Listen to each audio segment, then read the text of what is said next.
Gracias Dios grande por este día, Señor. Gracias por esta oportunidad de poder estar reunidos aquí, Señor, como hermanos. Gracias. Padre, te rogamos que en tu misericordia, Señor, nos abras la mente, nos dé sabiduría, muéstranos tu palabra, Señor, que no sea interpretaciones vanas ni de otras personas, Señor, sino que sea tu palabra y lo que tú quieres decir con ella, Señor.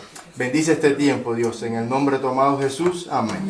Amén, amén, muy bien. Bueno, hermano, antes de comenzar la clase, decirles que en este momento estamos en contacto directo, en línea directa, con un grupito de hermanos de Bélgica, que ellos han querido a través del WhatsApp ponerse en contacto con nosotros la semana pasada y esta semana. Les saludamos a todos. Y también a nuestro hermano Adolfo y a Paula, que a través del WhatsApp nos están viendo también en directo desde la ciudad de Tel Aviv. Bienvenidos, Señor les bendiga. ¿Sí? Y no se ofendan los que nos están siguiendo fielmente estas clases, porque han sido muchísimas las personas que nos han escrito y nos han mandado saludos e incluso preguntas. Pero para que se hagan más o menos una idea, esta tarde, como a las 4:30 de la tarde, hora nuestra, ya habían visto la clase la semana pasada, 5.346 personas, vamos a decir personas, o IP, digamos, se habían conectado. Nos ha escrito personas desde México, Zaida Patricia, Rosalía Mendoza de México, María Alvarado de Arizona, Claudia desde Zaragoza, menos mal que nos escribe alguien de España también, Alfredo González de Colombia, Vilma Marenco de Puerto Rico, Nubia Ruiz de Costa Rica, Franklin Garaví desde Guayaquil, Armando López de Perú, María José de Sevilla, también tenemos una hermana de Sevilla que nos está viendo, Flor Medina de El Salvador, Oscar Rodríguez de Buenos Aires, Claudia Doraliza desde Chile, Leida Coronel desde Venezuela, Enrique Díaz desde Uruguay, Aya de Lobo desde Aruba, en fin, hay un montón de gente que gracias al Señor pues están viendo estas clases y bueno, nos alegra muchísimo. Hacían una pregunta y la vamos a responder antes de entrar en la clase de hoy, ¿quiénes eran los sátrapas? Los sátrapas son mencionados en el libro de Daniel. Cuando el rey Nabucodonosor tuvo un sueño, dice la Biblia que él se llamó a los sátrapas y a otras personas. Los sátrapas eran los gobernadores de las provincias, ¿vale? En vez de llamarlos gobernadores de provincias, lo llamaban sátrapas. El término sátrapa se ha convertido en la actualidad en un término despectivo que se utiliza para generalmente a los políticos, a las personas que son arrogantes, soberbias, déspotas, se le dice eres un sátrapa, ¿vale? Pero en los tiempos de la Biblia, los sátrapas eran los gobernadores que gobernaban las provincias bajo el imperio de los medo-persas, ¿vale? Eso eran los sátrapas. Luego nos están haciendo preguntas sobre si la iglesia pasa o no pasa por la gran tribulación, o pasa por una parte de la tribulación. Hoy hablaremos Dios mediante en la clase acerca de este tema. Y también una persona, Carlos D'Andrea, nos mandaba un correo y nos decía cuáles son las diferencias entre la mujer que aparece en el capítulo 12 de Apocalipsis, otra mujer que aparece en el capítulo 13 y otra mujer que aparece en el capítulo 17. No es la misma mujer, la del capítulo 12, ni la del 13, ni la del 17. Son figuras simbólicas que a través de mujeres el Señor nos da unas lecciones extraordinarias, pero no es el tema de hoy. Es decir, cuando toquemos el capítulo 12, el 13 y el 17 de Apocalipsis, explicaremos quiénes son. Solamente decir así ahora mismo que no se trata de la misma persona. Son entidades, son organismos completamente diferentes los unos de los otros. La semana pasada, Isabel nos hacía una pregunta. Cuando yo dije que el imperio de Alejandro Magno, el imperio de los griegos, se había dividido en 4, bueno, después de su muerte hubieron muchísimas guerras, se pelearon muchos generales, pero al final se quedaron 4, digamos los más fuertes o los más poderosos fueron los que se repartieron el territorio que había conquistado previamente Alejandro Magno. El nombre de los generales yo se lo di la semana pasada, Silimaco, Seleuco, Ptolomeo, Casandro, y ahí tienen en la pantalla, el territorio que se repartieron esos 4 generales. Decirles, por ejemplo, que Lisimaco, el general llamado Lisimaco, se apropió de lo que sería Frigia. Frigia es en la actualidad Turquía. Todo el territorio de Turquía lo tenía bajo su cuidado, bajo su mando, Lisimaco. Tracia, Ponto, Bitinia, Capadocia, Pérgamo y Galacia. esas eran las zonas que el general llamado Lisímaco se apropió. Frigia, actual Turquía, Tracia, Ponto, Bitinia, Capadocia, Pérgamo y Galacia. No se preocupen que yo después les paso estos apuntes para que ustedes los anoten, ¿vale? Casandro, ahí en el mapa pueden ver que Casandro se apropió de lo que se llama Macedonia y Grecia, ¿vale? La zona de Macedonia y Grecia le correspondió a Casandro. Ptolomeo se apropió de la zona de Egipto y de lo que se llamaba o se conocía como la tierra de Canaán o Palestina. ¿Ve? Aunque también los Seleucidas, Seleuco, también se apropió de parte de Palestina porque le tocó el norte, que sería Siria, Irán e Irak, ¿vale? Entonces ahí en ese mapa, que después los que están en casa van a poder ver, y yo les voy a mandar la fotografía de los territorios, estos 4 generales son los que se repartieron el territorio que le correspondió a Alejandro Magno, porque, bueno, no tuvo descendencia, bueno, realmente sí tuvo descendencia, pero su madre mató a su descendencia y entonces sus generales se apropiaron del antiguo territorio. De ahí que aparezca un leopardo con 4 cabezas, ¿vale? Que es lo que representa. Ustedes han recibido esta tarde un papel, esto que se va a poner después cuando se edite en diferido la clase. Ustedes han recibido un papel donde aparecen las 22 letras del alfabeto hebreo, ¿vale? No vamos a hablar hoy acerca del número ni del nombre de la bestia, pero esto sí quiero que lo tengan. Yo lo tengo así plastificado siempre dentro de mi Biblia, ¿vale? Y pueden observar que las 22 letras se reparten en 3 bloques. Tenemos por un lado las unidades del 1 al 9, tenemos las decenas del 10 al 90 y tenemos las centenas, Kov, Resh, Shinta, las 100, 200, 300 y 400. Con estas combinaciones de letras y otras 5 letras de estas 22 que varían su forma a la hora de escribirla, porque mantienen el mismo nombre, pero al final se llaman con el nombre de la letra y se añade la palabra Sofit, que significa final. Con estas letras se hacen las combinaciones y se sacan los valores numéricos de palabras, de países, de ciudades y, como no, también de personajes que tuvieron mucho que ver directamente con la historia del pueblo de Israel. Pero eso lo tienen ahí para más adelante, ¿de acuerdo? Hoy vamos a comenzar la clase leyendo en Primera de Corintios, capítulo 15, por favor. Vamos a Primera de Corintios, capítulo 15, a partir del versículo 51, ¿vale? Una de las preguntas que se suelen hacer muchos creyentes, y nos han llegado estas preguntas a nosotros en estos días, es si la iglesia pasa o no la gran tribulación, ¿vale? Entonces, en el libro que les recomendé la semana pasada del famoso Dwight Pentecost, Eventos del Porvenir, un libro que se escribió en la década de los años 50, pues resulta de que en ese libro se presentan las diferentes posturas doctrinales acerca de si la iglesia pasa o no pasa la gran tribulación. Nosotros vamos a leer unos versículos en esta tarde y dejando a un lado los prejuicios, dejando a un lado lo que tantas veces se ha repetido hasta la saciedad, vamos a la luz de las Escrituras ver qué es lo que dice la Biblia y qué es lo que no dice la Biblia. Primera de Corintios, capítulo 15, del versículo 51 en adelante, dice así: He aquí os digo un misterio. Podríamos decir que la palabra misterio se podía haber traducido también por la palabra secreto.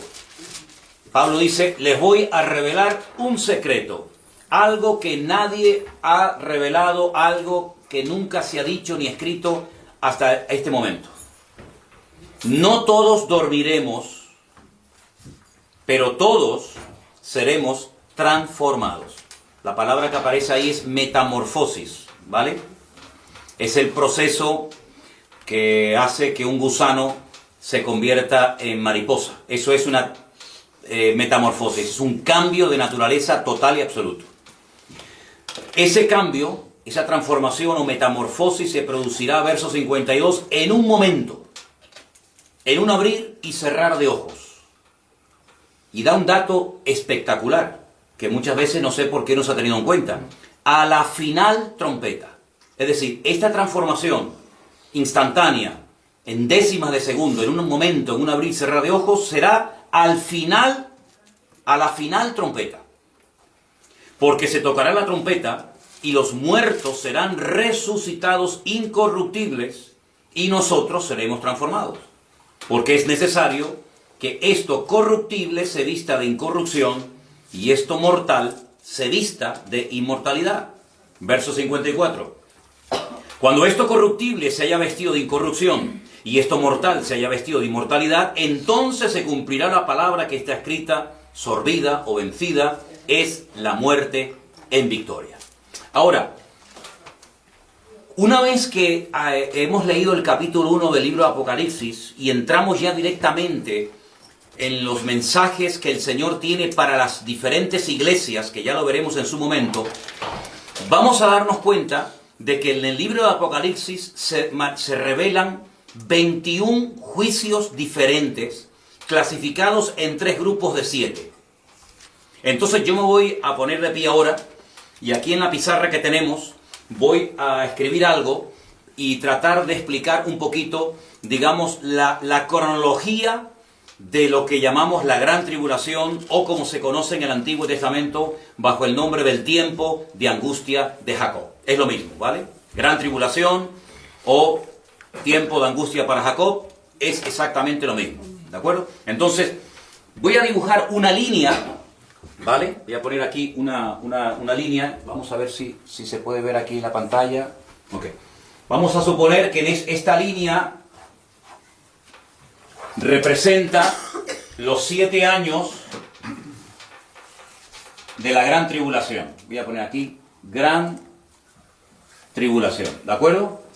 Tenemos desde que empieza la Gran Tribulación hasta que termina, son 7 años.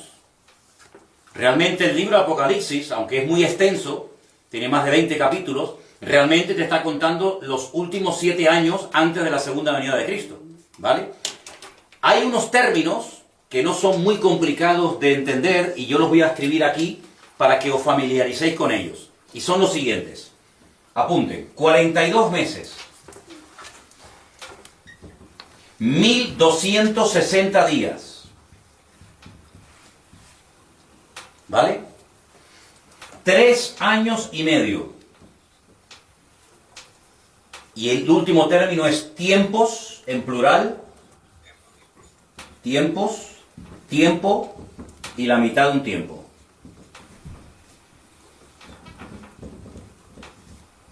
¿De acuerdo? Repito, 42 meses, 1260 días, 3 años y medio, o tiempos, tiempo y la mitad de un tiempo. Estos 4 términos dicen exactamente lo mismo, ¿vale? Depende del autor, depende del libro que leamos, podemos encontrar uno o varios términos de los que estamos hablando. Porque la Gran Tribulación, esos 7 años, que sería la semana 70 del profeta Daniel, ¿vale? Se dividen en 2 partes, exactamente iguales. Vamos a poner aquí una línea divisoria y vamos a poner aquí 3 años y medio. Por utilizar una de estas expresiones, vamos a quedarnos con esta, ¿no? Y 3 años y medio en la otra parte. Es decir, que la Gran Tribulación, cuando leemos el libro de Apocalipsis, está claramente diferenciada la primera parte de la segunda parte. Aunque la primera parte dura 3 años y medio y la segunda exactamente igual, hay diferencias entre la primera y la segunda parte de la Gran Tribulación. ¿De acuerdo? Si comenzamos a leer el libro del Apocalipsis, nos vamos a encontrar que lo que se llaman los sellos, que sería como un pergamino con una serie de sellos lacrados para que no se pudieran abrir, ocurren en la primera parte de la Gran Tribulación. Voy a poner aquí la palabra sellos, ¿vale? Son 7 sellos y cada vez que se abre un sello, pues se revela lo que está escrito. Cuando terminan los 7 sellos, comienzan las 7 trompetas. Las voy a poner aquí. Las 7 trompetas. Todos son 7, 7 y 7. Y en la segunda parte de la gran tribulación es cuando se derraman las 7 copas de la ira. ¿Vale? Las 7 copas de la ira. ¿Se está oyendo bien por allá? Ok, perfecto. Entonces tenemos que saber esto porque hay personas que lo mezclan todo. Y uno de los objetivos de esta clase es no solamente transmitirles a ustedes la información de lo que dice la Biblia, sino que después ustedes sepan ordenar esa información según el periodo en el que corresponde o no. ¿De acuerdo? Entonces, por ejemplo, los 7 sellos del libro Apocalipsis empiezan con una serie de caballos que van cambiando de colores, que ya lo veremos en su momento, ¿vale? A continuación, cuando ya se han cumplido los 7 juicios terribles de los sellos, vienen 7 peores todavía, que son sellos donde dice la Biblia que cuando se toca una trompeta, pues automáticamente ocurre algo en la tierra, se toca la segunda y vuelve a ocurrir algo en la tierra. Esto nos ayuda muchísimo porque leyendo los 7 sellos y leyendo las trompetas, puedes saber en todo momento en qué momento te encuentras. Y finalmente, lo peor de todo son las famosas 7 copas de la ira. ¿De acuerdo? Ahora, si nosotros leemos otra vez en 1 Corintios capítulo 15, los versículos 51 y 52, las cosas no se dicen por decir. Todo tiene una razón de ser. La información que está dando el apóstol Pablo aquí es tremenda. Él está dando datos, vamos, con una exactitud absoluta.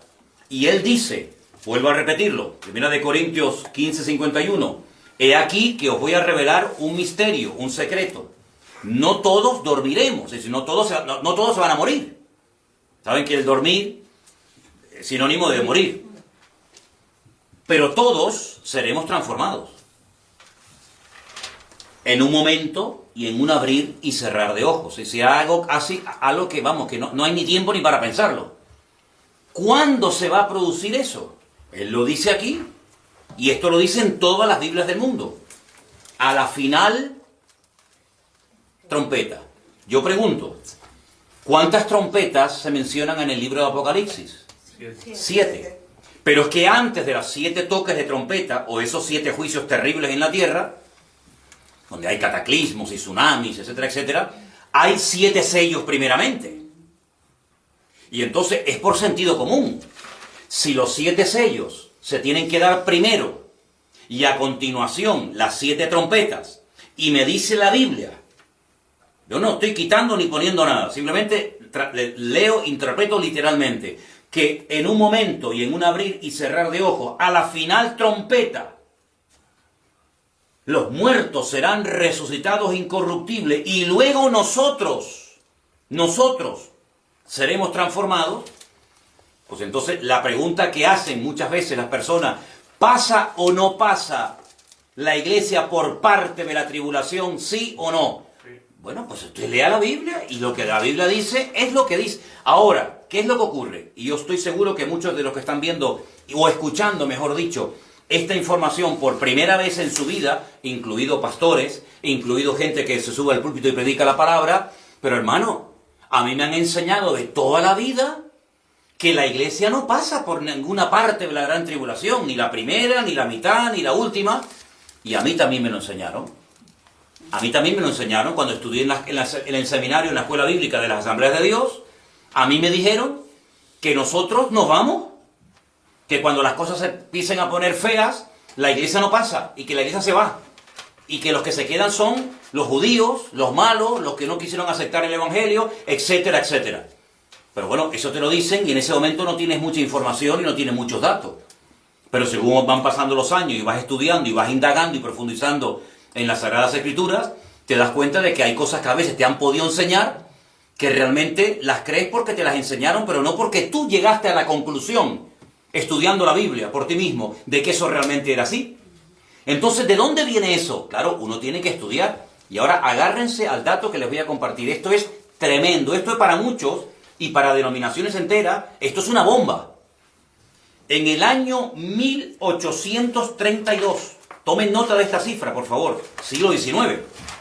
Año 1832, un señor llamado John Nelson dijo por primera vez en la historia del cristianismo que la iglesia no pasaría por ninguna parte de la gran tribulación. Un señor llamado Scofield, de hecho hay una Biblia que se llama la Biblia de Scofield, registró la postura, digamos, doctrinal o la opinión del señor John Nelson en 1832, y a partir de ese año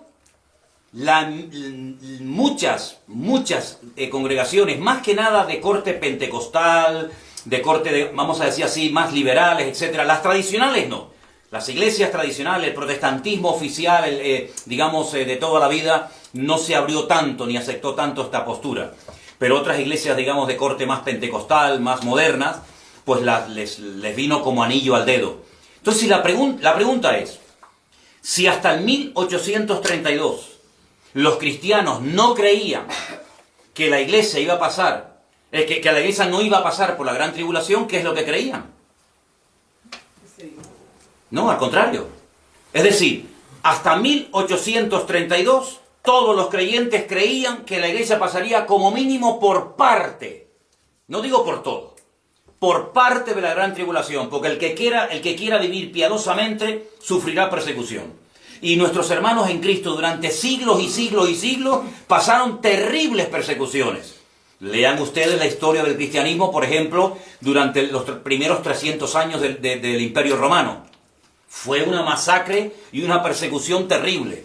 Crucifixiones, en la arena del circo romano morían despedazados, quemados. Bueno, aquello fue terrible.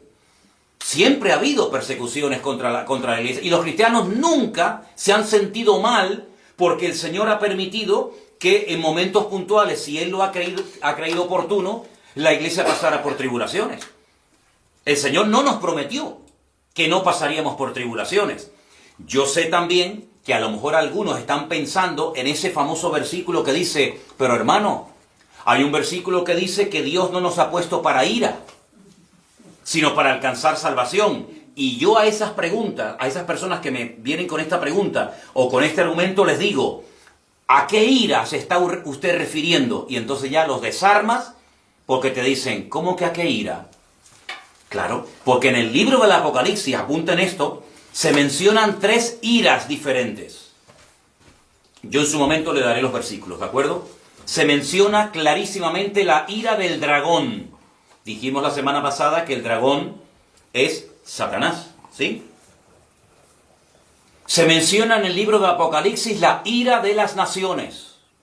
Literalmente, ¿eh? Y la tercera ira que se menciona en el libro de Apocalipsis es la ira del Cordero. La ira del dragón, la ira de las naciones y la ira del Cordero. Yo pregunto, cuando leemos el versículo, Dios no nos ha puesto para ira, nosotros que somos su cuerpo, su amada iglesia, sus hijos, ¿verdad? ¿De qué ira estamos exentos nosotros como hijos de Dios? De la ira de Dios, de la ira del Señor. Ya Dios no está irado con nosotros. Hemos sido justificados a través de la sangre del Cordero, a través de la sangre de Cristo. Si no fuera por la justificación, por la redención que obtuvo Cristo en la cruz del Calvario por nosotros, nosotros estaríamos condenados a la condenación eterna y a la ira de Dios. Porque eso de que Dios ama al pecador, pero odia al pecado, eso es un cuento chino. ¿Sí? Vamos a ver, si ama al pecador y luego lo manda al infierno, eso es un disparate que se han inventado, una frase muy bonita, pero Dios al pecador lo mira de lejos, dice la palabra. Es que ni lo escucha. La única posibilidad que tiene el pecador de ser oído por Dios es que se humille y se arrepienta y entonces Dios lo perdona.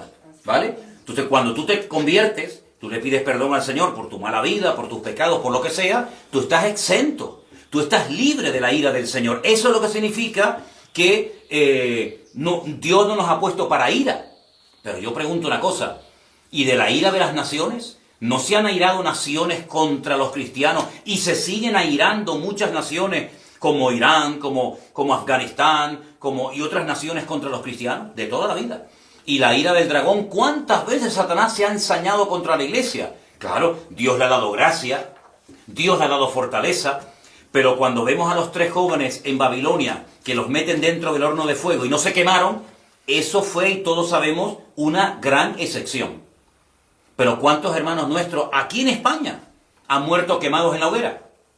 Luego, en cualquier momento podemos sufrir persecución. En cualquier momento la iglesia puede ser atacada, como está siendo atacada en la actualidad en muchos países. Pasa que nosotros vivimos, bueno, los hermanos de Bélgica en Europa, nosotros aquí en España, Adolfo en Israel y tal, pero hay muchos hermanos nuestros en este momento que están sufriendo tremendas persecuciones. Yo nunca me olvidaré cuando estudié escatología bíblica en el seminario, que el maestro que nos daba clase nos dijo que una vez recibió una carta de hermanos procedentes de China y le preguntaban si ya habían comenzado los sellos, si ya estábamos en la gran tribulación, porque la vida de un cristiano en China es completamente diferente a la vida de un cristiano en Honolulu o en Hawái o en Europa, donde sea, ¿no? Entonces, este dato que yo les acabo de proporcionar ahora, muchos cristianos no lo saben, que hasta 1832 los creyentes creían que pasarían por tribulaciones. Es más, y lo consideraban un privilegio.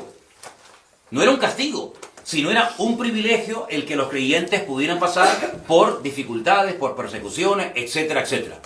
Entonces, a partir del siglo XIX en adelante, hasta el día de hoy, muchas congregaciones y denominaciones enteras han adoptado, claro, lo que más te gusta, que cuando empiece la gran tribulación, cuando empiecen las persecuciones, cuando empiecen, etcétera, etcétera, las cosas feas, pues resulta que nosotros no vamos a estar. Pero eso no es lo que dice la Biblia. El apóstol Pablo dice, a la final trompeta. Y que yo sepa, en la Biblia hay 7 trompetas. Y curiosamente, si ustedes leen esta noche detenidamente en casa, la 7ª trompeta es cuando los 2 testigos, 2 personas que los conocemos con el nombre de los 2 testigos, ya hablaremos de ellos, no testigos de Jehová, o los 2 ungidos, pues dice que los matan en Jerusalén y son resucitados cuando suena la 7ª trompeta. Vamos a leer otros versículos para reforzar un poco más lo que estamos hablando. Vámonos a Primera de Tesalonicenses, capítulo 4, por favor. Primera de Tesalonicenses, capítulo 4, del versículo 13 en adelante.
Tampoco queremos, hermanos, que ignoréis acerca de los que duermen, para que no os entristezcáis como los otros que no tienen esperanza.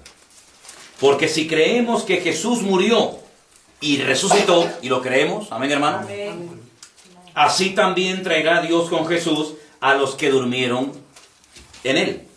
Por lo cual, escuchen bien esto, os decimos esto en palabra del Señor. Nosotros que vivimos, claro, Pablo él pensaba que iba a ser arrebatado. Él pensaba que le iba a pillar la segunda venida del Señor, pero bueno, no fue así. Pero él decía, nosotros que vivimos, que habremos quedado hasta la venida del Señor, no precederemos a los que durmieron. Porque el Señor mismo, con voz de mando, con voz de arcángel, con trompeta de Dios, descenderá del cielo y los muertos en Cristo resucitarán primero. Luego nosotros, los que vivimos, los que hayamos quedado, seremos arrebatados, el famoso rapto, juntamente con ellos en las nubes, para recibir al Señor en el aire. Y así estaremos siempre con el Señor. Por tanto, alentaos los unos a los otros con estas palabras. Pero mira lo que dice. Pero acerca de los tiempos y de las ocasiones, no tenéis necesidad, hermanos, de que yo os escriba. Porque vosotros sabéis perfectamente que el día del Señor vendrá como ladrón en la noche. Que cuando digan paz y seguridad, entonces vendrá sobre ellos destrucción repentina, como los dolores a la mujer encinta, y no escaparán. Verso 4.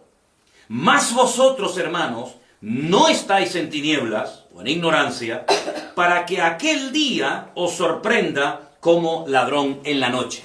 Cuando se emplea el término que Jesús vendrá como ladrón en la noche,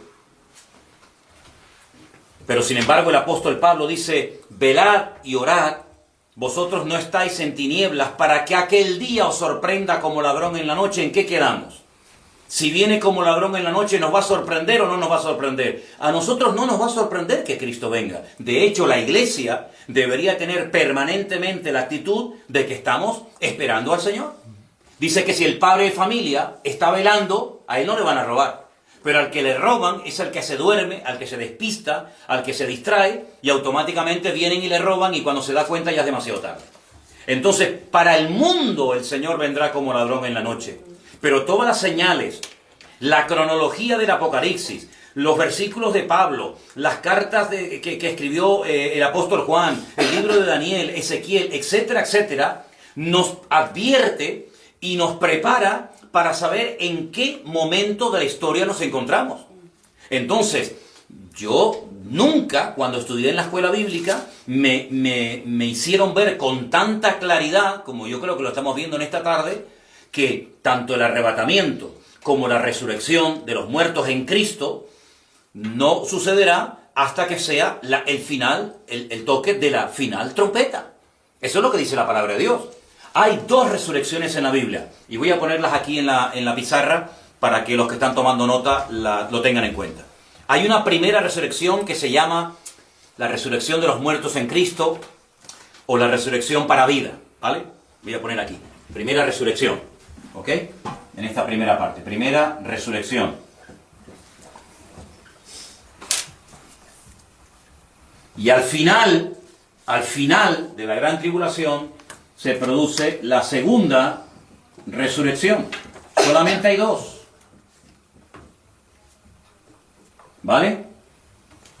Yo estoy apuntando ahí cosas que ocurren tanto en la primera parte como en la segunda parte de la gran tribulación. Primera parte, sellos y trompetas. Y primera resurrección. ¿Vale? A la final trompeta, a la mitad. Segunda parte de la gran tribulación, las copas de la ira. Y al final, la segunda resurrección, ¿vale? Más cosas que ocurren para saber clasificar, para saber poner cronológicamente las cosas. Los famosos dos testigos, de los cuales no hemos hablado, pero apuntarlo, ya en su momento hablaremos. Primera parte de la gran tribulación.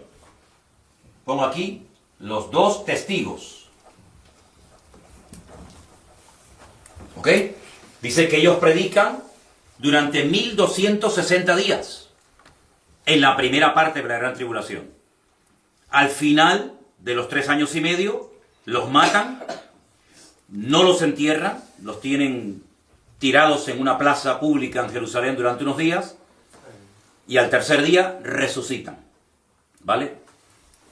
Segunda parte de la gran tribulación. Aquí es donde aparece el famoso 666 o la marca de la bestia. Por eso no se preocupen, a nosotros eso no nos va a afectar. Aquí en la segunda parte de la gran tribulación es donde se produce la famosa batalla de Armagedón. La famosa batalla de Armagedón, donde millones de personas, de soldados, procedentes de todas partes del mundo, vienen y se dan lugar en el valle de Megiddo, un valle inmenso en Israel, ¿vale? Os cuento todo esto para que todas estas cosas que oímos del Armagedón, del anticristo, del falso profeta, etcétera, etcétera, no solamente sepan de qué se trata, sino sepan ubicarlo en el tiempo para no tener un potaje en la cabeza y decir, bueno, no sé cuándo pasa una cosa, cuándo pasa otra. No, las cosas tenemos que saber en el orden en el que van a suceder, ¿vale? Previamente a la venida del Señor hay muchas señales, pero ahora vamos a leer una porción espectacular que está escrita con un orden matemático, con un orden extraordinario que nos va a ayudar a nosotros a entender las secuencias del plan profético de Dios. Esa porción, por favor, anótenla. Segunda de Tesalonicenses, capítulo 2. Esta es una de mis porciones favoritas a la hora de explicar todo esto, porque cualquiera puede entender lo que a continuación vamos a leer. Repito, segunda de Tesalonicenses, capítulo 2, del versículo 1 en adelante. Y permítame que les diga antes de leer que apunten estas dos palabras. Una sería la palabra epifanía, y la segunda palabra sería la palabra parousia, ¿vale? Epifanía y parousia. La palabra epifanía siempre hace referencia en el griego, en el texto griego del Nuevo Testamento, a la primera venida de Cristo, a la primera aparición del Mesías, cuando viene como cordero, cuando viene como siervo sufriente a morir, a pagar el precio de nuestros pecados, ¿vale? Que ya se había producido.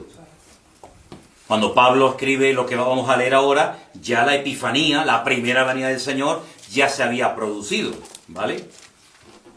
Yo quiero solamente mencionarles que en el Nuevo Testamento, solamente en el Nuevo Testamento, hay más de 150 versículos que hablan de la segunda venida de Cristo. Y a la segunda venida de Cristo se usa la palabra parousia para diferenciarla de la primera. ¿Me explico?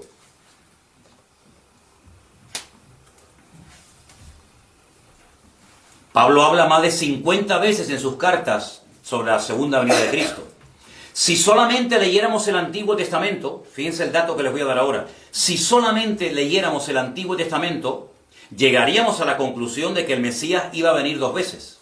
Una primera vez a sufrir y a morir, y una segunda vez a reinar. Ese fue el gran problema del pueblo de Israel, que no aceptaba que primeramente el Mesías vendría a morir y después vendría a reinar, ¿vale? Y por eso le están esperando por primera vez. Si solamente tuviéramos el Antiguo Testamento, hay 8 veces más material para estudiar la segunda venida del Mesías que la primera. Y mira que hay cosas sobre la primera venida del Señor, ¿eh? Es decir, estamos con un tema de trascendental importancia. Después de estos datos, leemos en 2 de Tesalonicenses, capítulo 2, versículo 1. Con respecto a la venida de nuestro Señor Jesucristo, yo pregunto, ¿a qué venida se refiere? Entonces, ¿qué palabra aparece ahí en el texto griego original? Parousia. Yo les dije la semana pasada, lo vuelvo a mostrar aquí a la cámara y a los hermanos que nos están viendo, que este es un libro extraordinario para estudiar el texto griego de todo el Nuevo Testamento. Se lo recomiendo a todos, ¿eh? Todo el Nuevo Testamento, aquí tienen casi palabra por palabra, ¿sí? Y si ustedes leen el texto griego, se van a dar cuenta de que en el versículo 1 dice con respecto a la parousia, es decir, con respecto a la segunda venida del Señor Jesucristo y nuestra reunión con Él, os rogamos, hermanos, que no os dejéis mover fácilmente de vuestro modo de pensar, ni os conturbéis, ni por espíritu, ni por palabra, ni por carta, como si fuera nuestra, en el sentido de que el día del Señor está cerca. Versículo 3. Nadie os engañe en ninguna manera, porque no vendrá, ¿quién? El Señor. Estamos hablando de la segunda venida del Señor. No vendrá sin que antes venga la apostasía y se manifieste el hombre de pecado, el hijo de perdición. Estos son adjetivos, son expresiones para referirse al anticristo. ¿Vale? Este hombre de pecado, este hijo de perdición, es nada más y nada menos que el anticristo.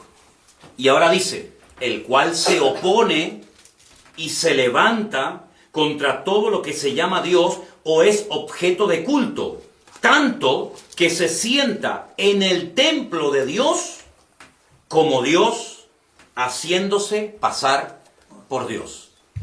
Hay que decir la verdad, cuando el apóstol Pablo escribió esta carta, el templo de Jerusalén no había sido destruido. El templo de Jerusalén se destruyó en el año 70. Probablemente ya Pablo había muerto en esa fecha, él murió por el 60 y pico, ¿vale? Pero nosotros que leemos en el año 2020 este versículo y dice que este hombre de pecado, este hijo de perdición, que se levanta contra todo lo que se llama Dios, de tal manera que se sienta en el templo de Dios, haciéndose pasar por Dios. ¿Cómo interpretamos esto?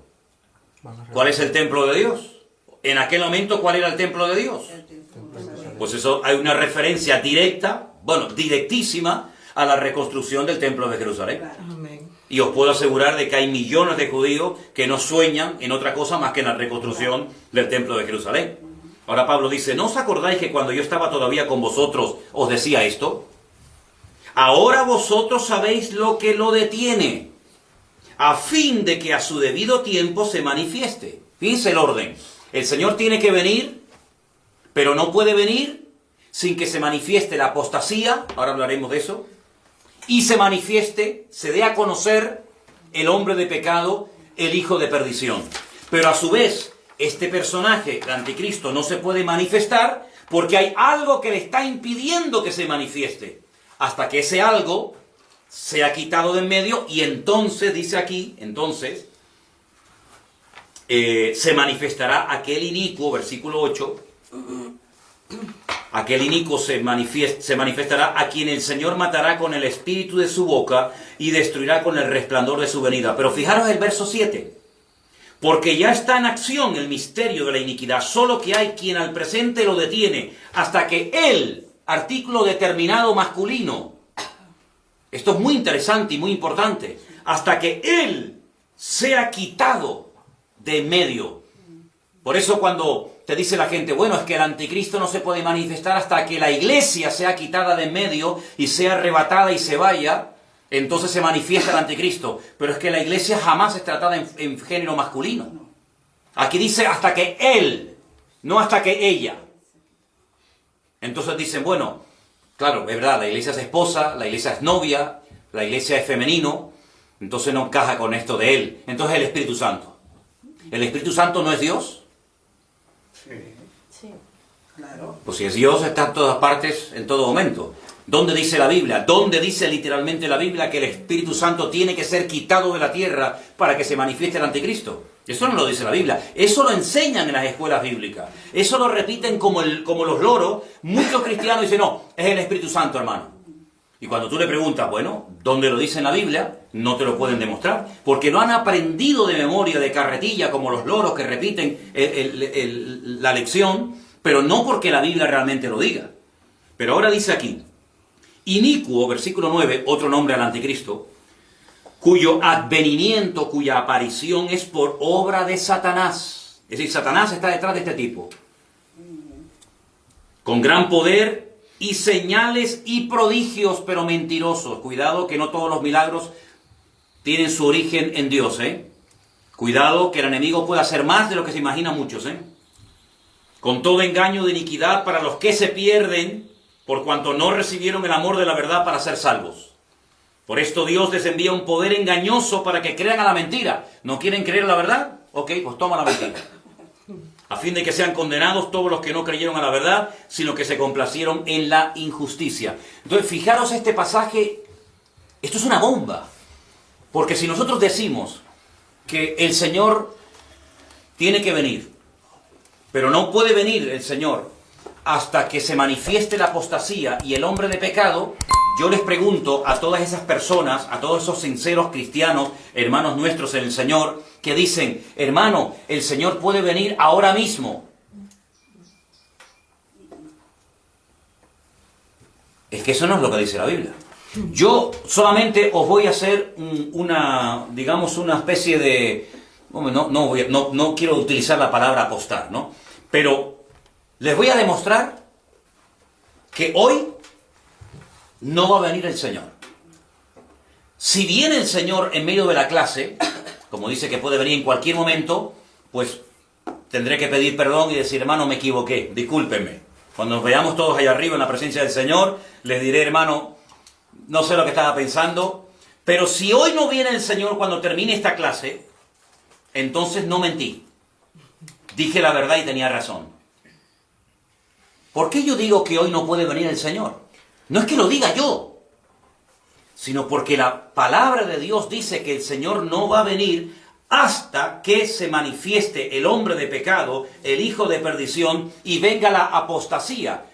Primera pregunta que quiero hacer, ¿qué es la apostasía? Apartarse del Enfriamiento. Señor. ¿Santiago? Enfriamiento de la iglesia. El enfriamiento, bueno, está bien, pero es mucho más que el enfriamiento. Las personas Porque ya que- la iglesia de la Odisea ya estaba tibia.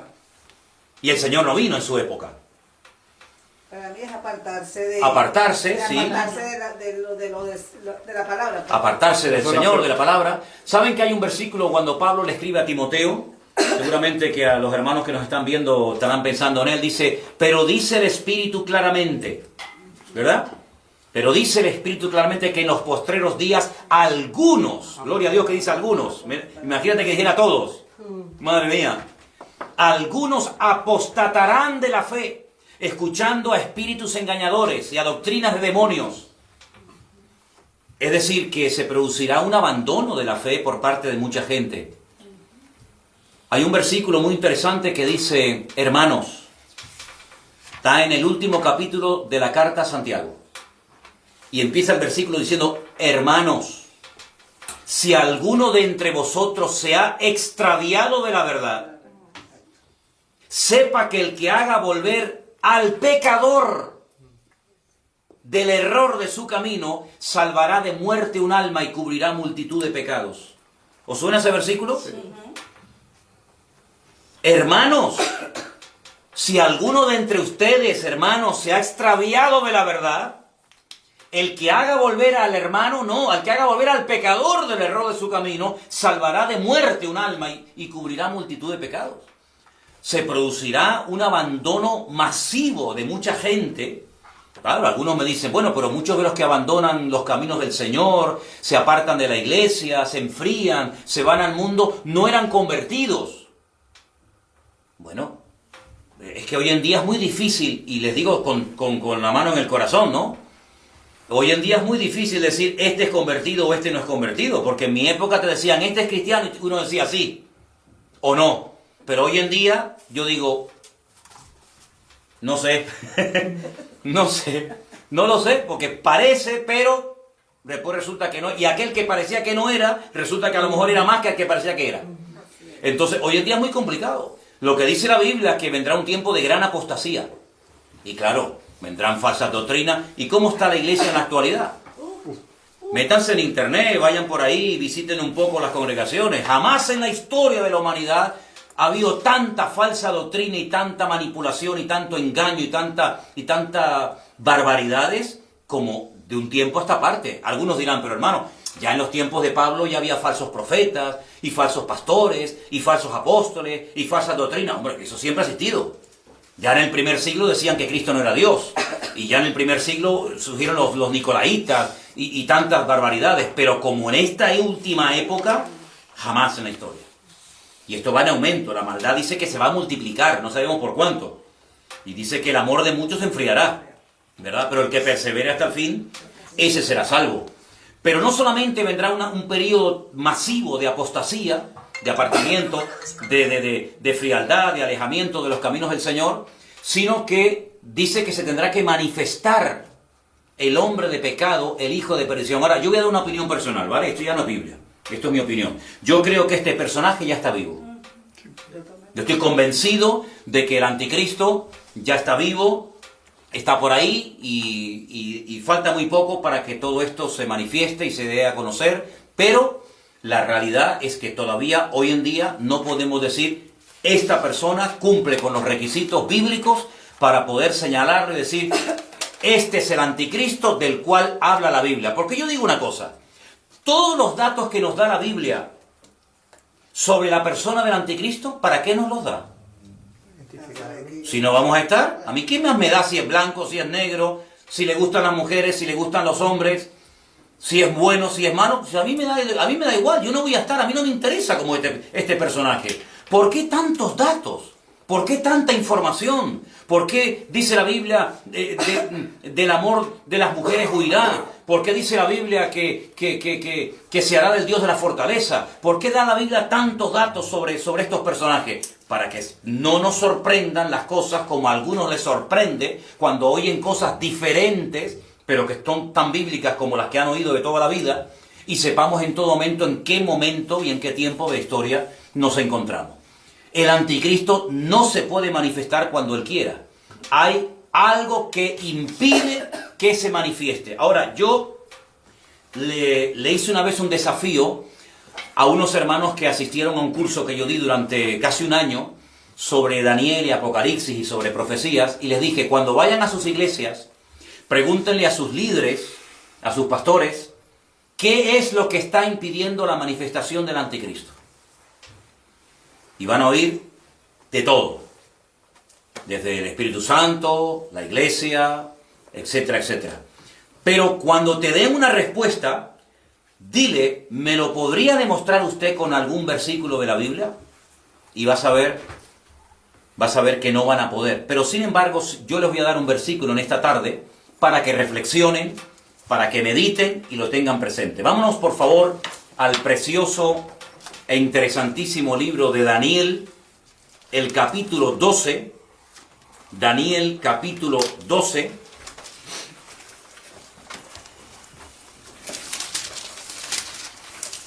Vamos a leer del versículo 1 en adelante, por favor.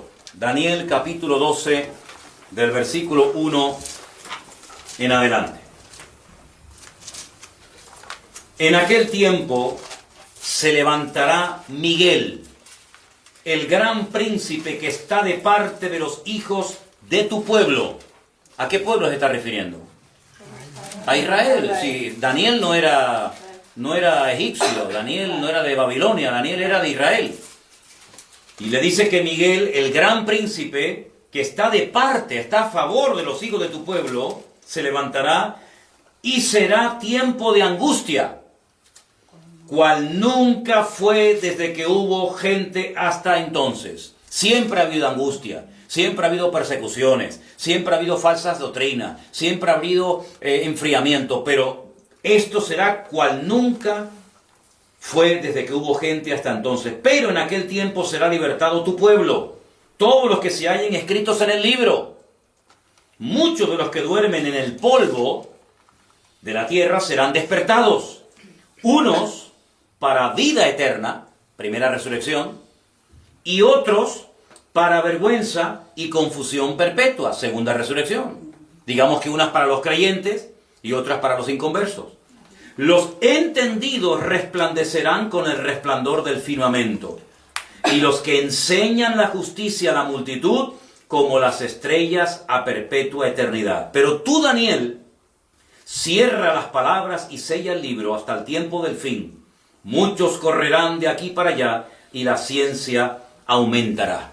Fijaros que el profeta Daniel recibe la revelación de que hay un personaje tremendamente poderoso que aparece varias veces en la Biblia, incluido el Nuevo Testamento, llamado Miguel, el gran arcángel Miguel que está de parte de los hijos de tu pueblo, que dice que cuando se levanta será tiempo de angustia cual nunca lo ha habido, desde que ha habido gente hasta entonces. Y entonces él menciona juntas las dos resurrecciones, aunque después el libro de Apocalipsis la pone a cada una en su sitio. Entonces, toda afirmación que hagamos, sea cual sea, siempre tiene que ir respaldada por textos de la palabra de Dios.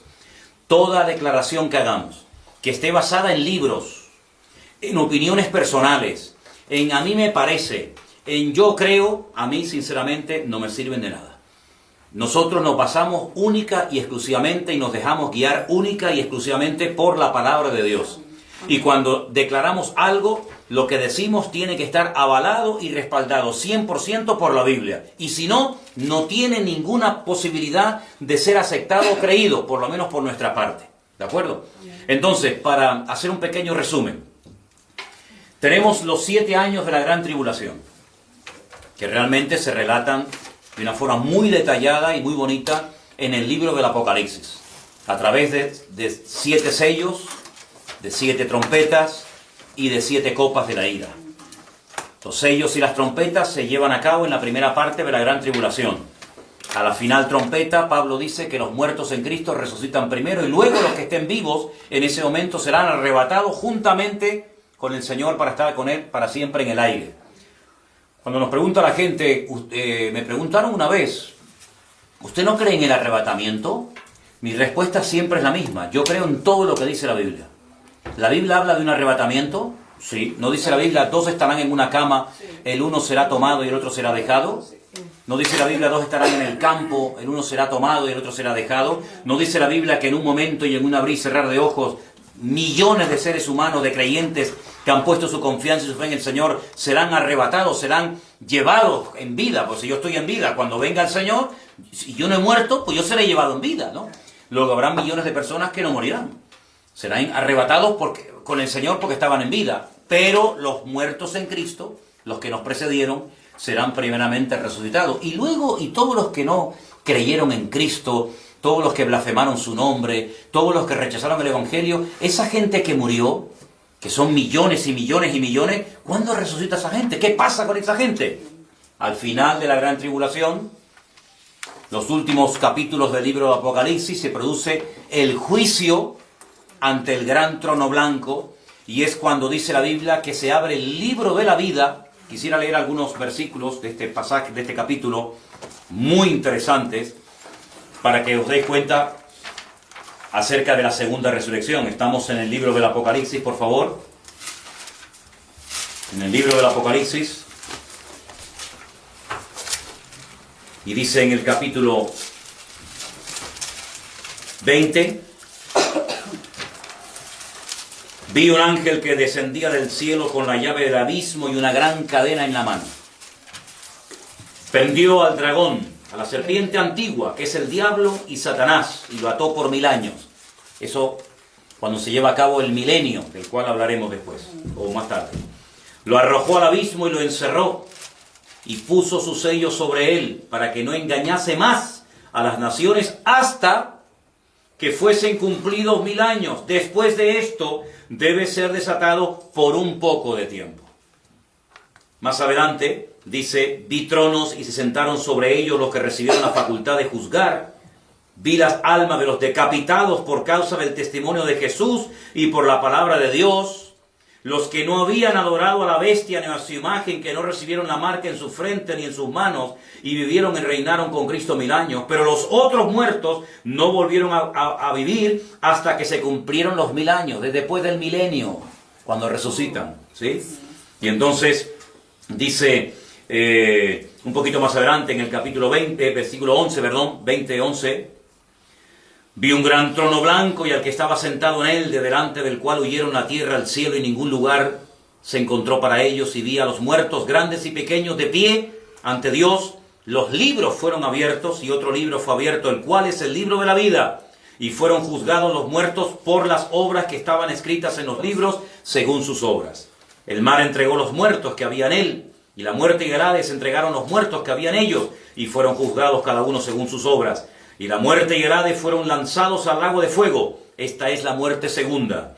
Y el que no se halló inscrito en el libro de la vida fue lanzado al lago de fuego. Tremendo. ¿Saben que hay congregaciones, digamos, que se llaman evangélicas, que ya no quieren hablar del infierno, de la condenación eterna, porque es algo muy fuerte, es algo que les cuesta aceptar? Pero yo creo que un Dios tan santo y tan justo, si no existiera una condenación y un castigo por los pecados, no sería un Dios justo. No puede ser que al final todos se salven, no importa si han creído, si no han creído, se hayan comportado bien, se hayan comportado como auténticos tiranos. Sería la peor injusticia de la humanidad el que al final Dios dijera, bueno, todos al final se salvan. No, la Biblia habla de un cielo y la Biblia habla de un infierno, de una salvación eterna y de una condenación eterna. Y es aquí y ahora donde elegimos dónde vamos a pasar la eternidad. Y dice la Biblia que en el momento en el que somos salvos, nuestros nombres son inscritos en el libro de la vida, y los que no estén inscritos en ese libro, dice la Biblia que no podrán disfrutar de la Nueva Jerusalén, que también se menciona en el capítulo 21 y 22 del libro del Apocalipsis, ¿de acuerdo? Así que durante los 7 años de la famosa gran tribulación, millones de personas se van a salvar, por supuesto. Dice la Biblia que no solamente estarán los 2 testigos, sino que además quiero aquí apuntarles algo también muy interesante que se da aquí, y son los 144.000 sellados, ¿sí? Los 144.000 sellados. Dice la Biblia que 12.000 de cada tribu. 12.000 de la tribu de Judá, 12.000 de la tribu de Zabulón, 12.000 de cada tribu, un total de 144.000 judíos que estarán predicando en los primeros 3 años de lo que llamamos la tribulación o gran tribulación, junto con los 2 testigos. Los 2 testigos los matan. Yo sé que por ahí han dicho, bueno, los 2 testigos son fulanito y menganito. Nosotros no podemos afirmar, no podemos decir el nombre, como algunos se han atrevido. Incluso hay un pastor español que en su libro ha dicho, los 2 testigos son fulano y mengano. A mí me parece una auténtica temeridad, porque si la Biblia no lo dice, no sé cómo este señor se atreve a decir el nombre de los 2 testigos. Pero bueno, tú sabes que en esta vida hay de todo. Pero van a convertirse millones de personas.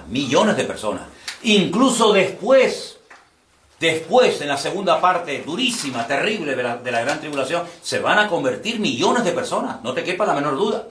Y cuando termine la gran tribulación, en esa batalla terrible, tremenda, la batalla de Armagedón, empezará lo que se llama el milenio.